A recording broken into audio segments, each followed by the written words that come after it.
the spirit bear, a glimpse of hope beyond despair. Remember me, a whispered prayer, a sorry deed beyond compare. Today with me of all the love, a promise whispered, gentle sighs.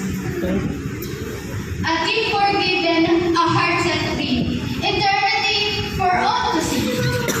A father's sorrow, deep and vast, a love unending, built to last. A father forgive, abundantly, a soul ascends eternally. The sacred verse, a hunting ball of love and loss, impossible. A mother's grief, a hollow ache, for a broken world, whose soul is to take.